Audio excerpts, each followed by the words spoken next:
Constitution court इनको क्यों तकलीफ दे रही है, मुझे इसका कुछ समझ में ये बात नहीं आई कि इसमें क्या लॉजिक है, क्या इसमें तुक है।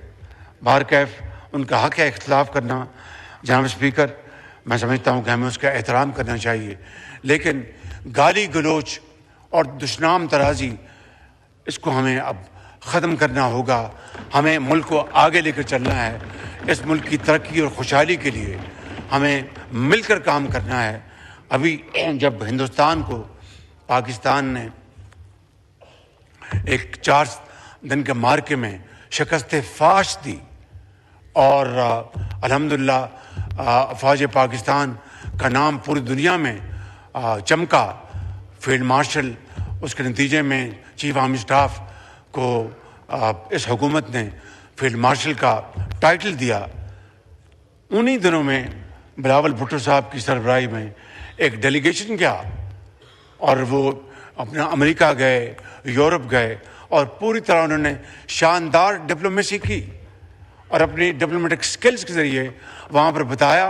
और पहली मरतबा जनाब स्पीकर, दिहाइयों बाद हमने जंग भी जीती, डिप्लोमेटिक वॉर भी जीती और हिंदुस्तान जो है वो बिल्कुल बेबस तस्वीर बना रहा। मोदी बिल्कुल बेबसी का शिकार था, आज भी बेबसी का शिकार है। तो इसलिए मैं समझता हूँ जनाब स्पीकर कि हमें इस हवाले से हमें पूरी तरह कौमी यकजहती और कौमी जो इत्तेहाद है इसको हमें फ़रोग़ देना चाहिए। और इस हवाले से मैं समझता हूँ कि जो आइनी अदालत जो मार्ज वजूद में आई है, ये चार्टर ऑफ डेमोक्रेसी का मैं समझता हूँ कि एक अरूज है। जनाब स्पीकर, मैं यहाँ पर चीफ जस्टिस ऑफ पाकिस्तान जनाब याया अफरीदी साहब का भी शुक्रिया अदा करना चाहता हूँ कि उन्होंने हमारी आइन के दायरे में रहकर भरपूर मावनत की। मैं ख़ुद उनके पास हाज़िर हुआ और उनसे कहा कि अदालत आलिया में, अदालत उज़्मा में और लोअर कोर्ट्स में हमारे जो रेवेन्यू के जो केसेस हैं 10-10 साल से लटके हुए हैं। और उन्होंने कमाल मेहरबानी से उन्होंने उसका नोटिस लिया जनाब स्पीकर।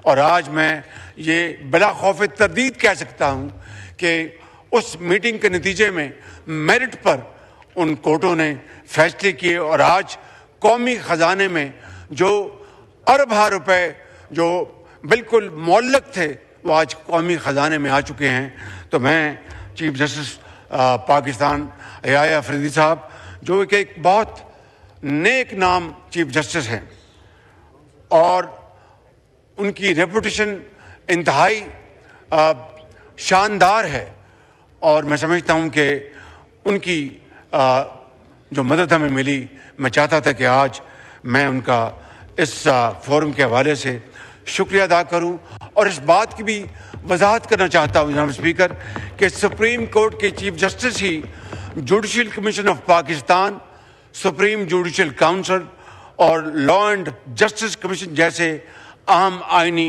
इदारों की बदस्तूर सरबराही करते रहेंगे। और मैं समझता हूँ कि इसके ज़रिए हमें उनकी गाइडेंस मिलेगी और हमें इस हवाले से हमें उनसे जो मतलूबा मदद जो है वो गाइडेंस हमारे शामिल हाल रहेगी। जनाब स्पीकर, आज जो आईने पाकिस्तान में मार के हक में जो शानदार पाकिस्तान को अल्लाह ताला ने कामयाबी अता फरमाई और हिंदुस्तान से वो हमने कर्ज उतारे और बदले लिए कि शायद देखती आंख दंग रह गई, सुनते कानों को यकीन नहीं आ रहा था। लेकिन ये अल्लाह ताला का बेपाया फजल करम। और यकीन करें, मैं इस हाउस में खड़े होकर इस पूरे ऐवान की नुमाइंदगी करते हुए आपको ये कहना चाहता हूँ कि आज हम जिस मुल्क में जाते हैं, आप यकीन करें कि वहाँ की सरबराह 5 कदम आगे चलकर पाकिस्तान को वेलकम करते हैं। इससे बड़ी और इज्जत क्या हो सकती है। मैं नाम नहीं लूँगा उस मुल्क का, वो मुनासिब नहीं है, इट्स अगेंस्ट डिप्लोमेटिक नॉर्म्स। मुझे याद है कि मैं उस मुल्क में को आज से कोई 1.25 साल पहले गया था, तो जो वाजबी जो इस्तकबाल होता है वो हुआ और जो बातें वहाँ पर ہونی ہوتی ہیں وہ ہوئیں. ابھی میں حال ہی میں وہاں پر گیا, اسی ملک میں. آنکھوں کو یقین نہیں آ رہا تھا جو منظر میں نے وہاں پر دیکھے. وہی سربراہ تھے جنہوں نے واجبی استقبال کیا, اور وہی سربراہ تھے جو 10 قدم آگے بڑھ کر مجھ سے بغل گیر ہوئے. جناب اسپیکر, وہ مجھ سے بغل گیر نہیں ہو رہے تھے, وہ آپ سے ہو رہے تھے, وہ بلاول بھٹو سے ہو رہے تھے, وہ پورے ایوان سے ہو رہے تھے, پوری قوم سے ہو رہے تھے. یہ ہے وہ پاکستان کی عزت جس کو اللہ تعالیٰ نے اپنی کمال مہربانی سے 4 چاند لگائے. لیکن اس کے لیے جرأت مندانہ فیصلے ہوئے. یہ جرأت کردار کا نتیجہ ہے, یہ اخلاص کا نتیجہ ہے, یہ بامی مشاورت کا نتیجہ ہے, یہ اللہ تعالیٰ پر اپنا اس کے اوپر تکیہ کرنے کا نتیجہ ہے.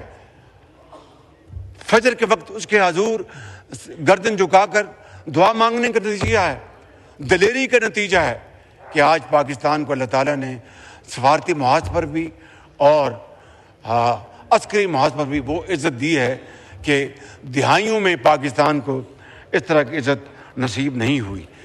لہٰذا اسی حوالے سے میں نے, میرے حکومت نے, اور یقیناً تمام ہمارے جو حلیف جماعتوں کے زعماء ہیں, انہوں نے جب ہم نے یہ ٹائٹل دیا فیلڈ مارشل کا چیف آرمی اسٹاف سعید عاصم منیر کو, تو پوری قوم نے اس کو سراہا. اور آج اگر اس کو کانسٹیٹیوشن کا اس کو حصہ بنا رہے ہیں تو خالی وہ فیلڈ مارشل سعید عاصم منیر نہیں, اس میں chief of the air staff کا بھی, اس میں martial of the air force کا ذکر ہوگا, اس میں chief of the naval staff admiral of the flat کا ان کا ذکر ہوگا. اس میں کیا بری بات ہے جناب اسپیکر, اس میں کیا بری بات ہے؟ قومیں جو ہیں اپنے ہیروز کی عزت کرتی ہیں, اپنے شہیدوں کو اپنا دن رات یاد کرتی ہیں, اپنے غازیوں کو دن رات ان کو عزت دیتی ہیں. یہ بڑی جری قوم ہے, پاکستان کی بڑی عظیم قوم ہے. ہم اپنے ہیروز کو, اپنے شہیدوں کو عزت دینا بھی جانتے ہیں اور دلانا بھی جانتے ہیں. جناب اسپیکر, یہ بات ذہن میں رہنی چاہیے. تو اس لیے میں سمجھتا ہوں کہ ہم نے یہ جو عمل جو ہے یہ اس کو آئین کا حصہ بنایا ہے. میں یہاں پر کوئی اختلافی بات نہیں کرنا چاہتا. بلاول بھٹو صاحب میرے انتہائی قریبی ساتھی ہیں اور چھوٹے بھائیوں کی طرح ہیں. انہوں نے اپنی تقریر میں بڑی اچھی تقریر کی, انہوں نے بڑی پرجوش تقریر کی اور بڑی ریلیونٹ تقریر کی انہوں نے. اور مجھ ناچیز کے بارے میں بھی ایک دو